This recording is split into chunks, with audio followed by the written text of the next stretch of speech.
कितना आसान है ना दोस्तों ये कहना कि जब कोई एयरप्लेन क्रैश होता है उसके पीछे पायलट का दोष है। कंपनीज बाहर निकल के सारा दोष पायलट के ऊपर डाल देती है।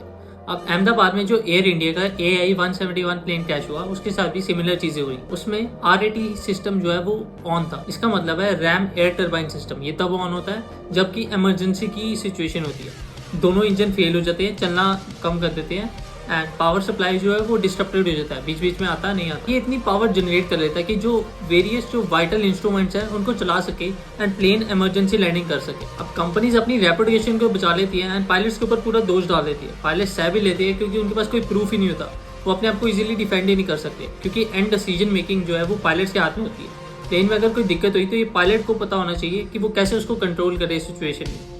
एंड कंपनीज अपनी इज्जत को बचा लेती है, कुछ पैसे दे देती है एंड बाहर निकल जाती है इस मैटर से। ये पहली बार ही नहीं हो रहा कि कंपनीज जो है वो पायलट के ऊपर दोष डालती है कि उसकी वजह से ये जो एयरप्लेन है वो क्रैश हुआ। ऐसा बहुत बार ही हो चुका पहले भी। एंड इवन कंपनीज क्या करती है कि उनके बीच में जो प्लेन के अंदर जो ब्लैक डाटा बॉक्सेस होते हैं उसका जो डाटा है वो उसको हटा देती है, उसको इरेज कर देती है, मिटा देती है क्योंकि वो अपनी जो असलियत है वो सबके सामने नहीं लाना चाहती। बट शॉकिंग बात तो ये थी कि ये जो एयरप्लेन क्रैश हुआ ये 3 महीने पहले इसके राइट इंजन को रिप्लेस किया गया था, नया डाला गया था एंड इन 3 महीने के अंदर इसने 120 फ्लाइट्स ली थी।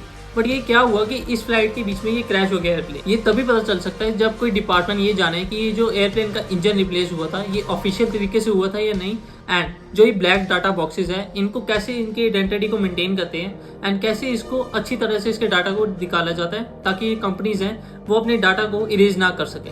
सब्सक्राइब करें ऐसे नॉलेजेबल वीडियोस।